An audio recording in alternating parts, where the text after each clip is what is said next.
Sejam todos bem-vindos ao projeto Nos Passos de Emmanuel, do Grupo Espírita Eurípides Barçanufo de Itaúna.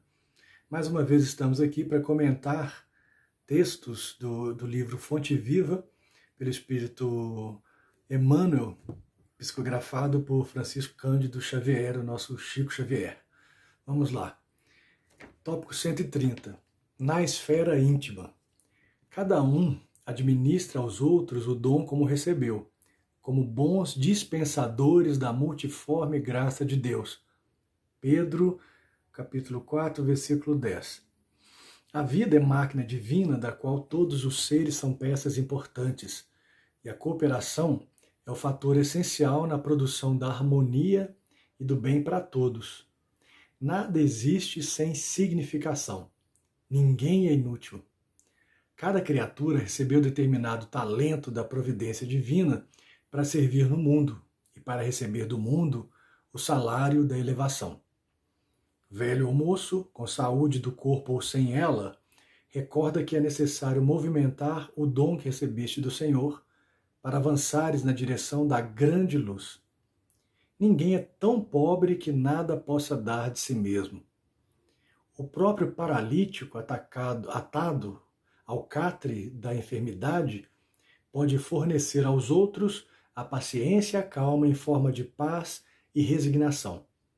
Não ouvides, pois, o trabalho que o céu te conferiu e foge à preocupação de interferir na tarefa do próximo a pretexto de ajudar.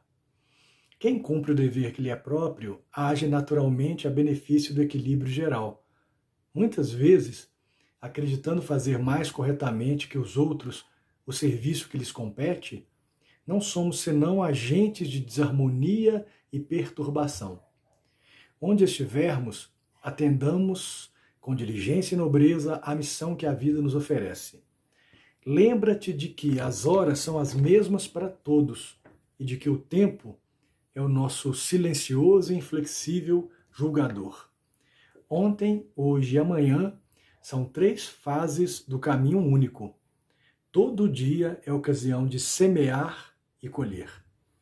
Observemos assim a tarefa que nos cabe e recordemos a palavra do Evangelho. Cada um administra aos outros o dom como recebeu, como bons dispensadores da multiforme graça de Deus, para que a graça de Deus nos enriqueça de novas graças.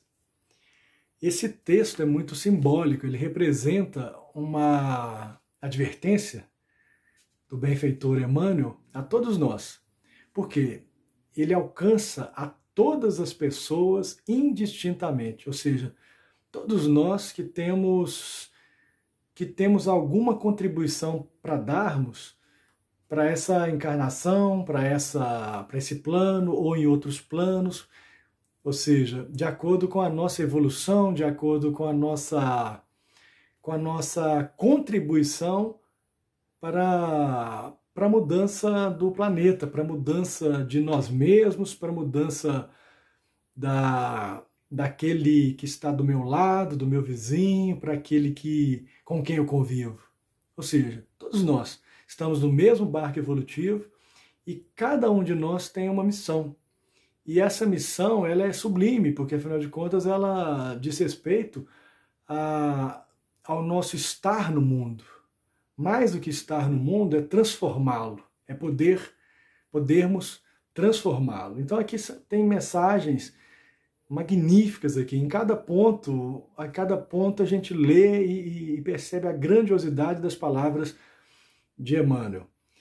Primeiramente, o trecho de Pedro, que fala cada um administra aos outros o dom como o recebeu, como bons dispensadores da multiforme graça de Deus.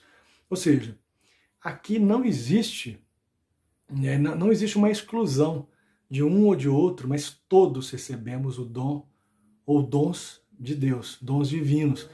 E que nós temos que pensar o seguinte: eu tenho esse dom, eu tenho essa potencialidade divina em mim, mas até que ponto que eu estou provocando essa multiplicação desses dons e até que ponto que eu estou distribuindo esses dons da maneira como eu os recebi. Ou seja, dessa maneira multiforme que Deus me deu.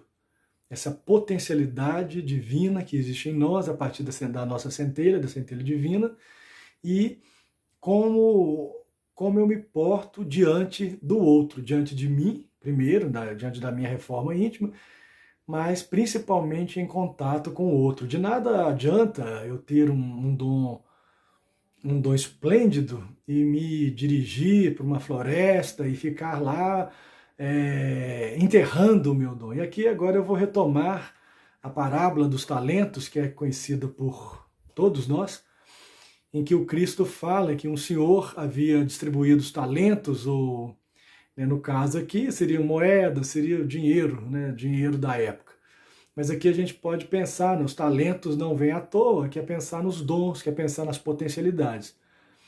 E aqui esse senhor dividiu os talentos para 3 trabalhadores, e cada um com a sua missão, cada um com o seu potencial. Então era passado não exatamente para cada um da mesma forma, mas cada um conforme o seu merecimento, lhes foi passado uma quantia. Então, depois o Senhor cobrou esse retorno, esses dividendos desses talentos recebidos. E o primeiro dobrou essa quantidade de talentos e devolveu para o Senhor, que fala para ele, de fato, você conseguiu alcançar a plenitude aqui, devolvendo o dobro, né? Então, naquele momento ali, você vê a satisfação do Senhor que entregou esses talentos e recebeu muito mais do que isso. Recebeu muito mais do que aquela quantia passada. O segundo também conseguiu fazer, também devolver mais do que os talentos, e também caiu na graça do Senhor. E o terceiro, o que pensou? Não, eu sei que meu Senhor é previdente, é precavido, né? E eu vou guardar esses talentos, eu vou enterrar esses talentos para que eu possa devolvê-los da mesma forma que ele me apresentou.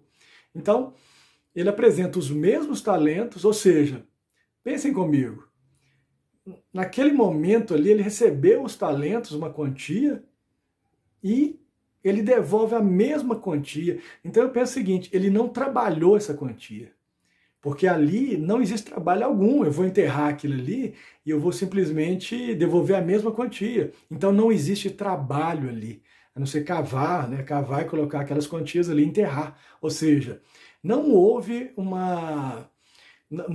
ali uma ação direta que pudesse potencializar esses talentos recebidos. Então a gente vê ali o retorno também para ele é dado, ou seja, você agiu mal, você não é um bom servidor. E aqui é a mesma coisa, nós recebemos esses dons, nós recebemos esses talentos, e nós temos a obrigação de retribuir esses dons que nós recebemos de Deus. Retribuir e distribuir esses dons. De que adianta eu ter alguma potencialidade de falar, de estudar, de entender, ter um entendimento às vezes até um entendimento até mais fácil de algum assunto, de alguma questão, de alguma abordagem, de algum texto. Que adianta eu escrever belos textos, belos poemas e guardá-los na gaveta? Quando um texto é guardado na gaveta e não é passado para o outro, não existe texto, não existe comunicação. Porque, afinal de contas, o texto, essa tessitura, esse bordar as palavras, ele existe na confecção, sim, mas ele só existe plenamente, ele só é texto, ou seja, ele só cumpre a missão que é própria do texto, que é comunicar, que é emocionar, que é tocar, que é modificar a essência, quando ele é repartido com outro. Repito, se eu escrevo um texto, ele pode ter e com certeza, somos intuídos o tempo inteiro pelos espíritos. Então, naquele momento eu escrevi um texto em que ali havia uma mensagem de vida muito interessante, mas eu pego esse texto e guardo na gaveta, ou rasgo, jogo fora. Então, não existiu realmente uma comunicação, não existiu ali um desdobramento dessa potencialidade criadora.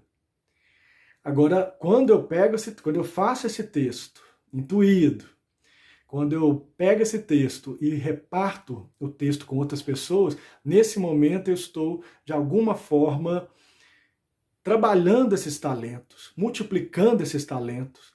E a outra pessoa também, ela tem o dom também de interpretar. Muitas vezes ela fala uma coisa que você nem percebeu. Eu escrevi, mas eu mesmo não percebi. Porque, afinal de contas, né, essa possibilidade de criação ela é muito maior do que a gente. Então, aqui no texto, o Emmanuel fala o seguinte: nada existe sem significação. Tudo tem um significado. Ninguém é inútil. Todos nós podemos produzir textos e podemos produzir ações no bem. Todos nós podemos. Nós temos a centelha divina e nenhuma ovelha se perderá.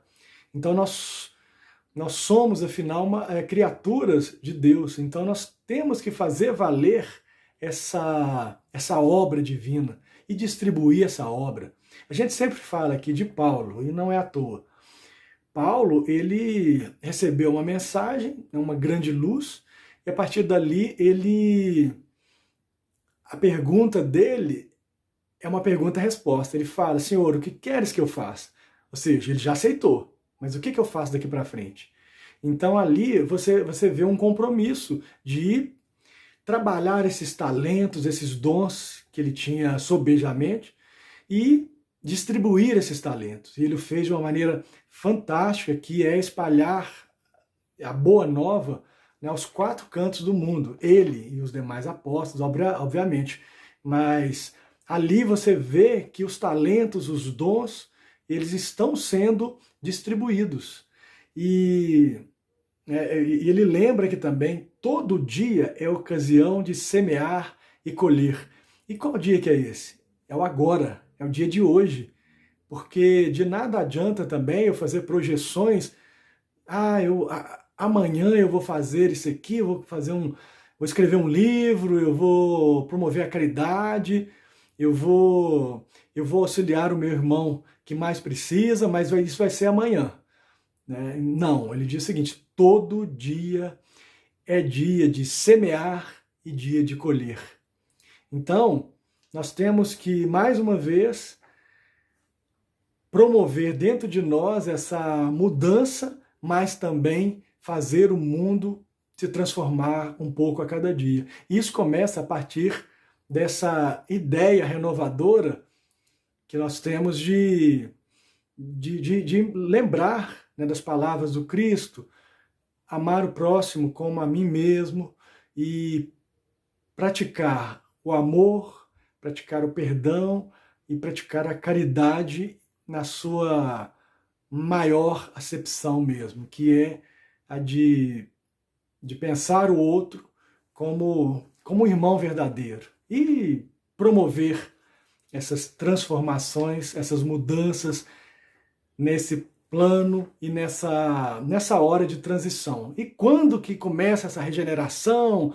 Vai ser, né, como se sempre falam, 50 anos, 69, como o Chico lá no Pinga Fogo, então vai ser em 2019, mas tem gente que fala em mais 30 anos. Não, a mudança é hoje, essa semeadura é hoje, e eu vou colher tudo isso, tudo que eu realmente transformei, tudo aquilo que eu trabalhei, eu vou colher hoje, a partir daquilo que eu semeei.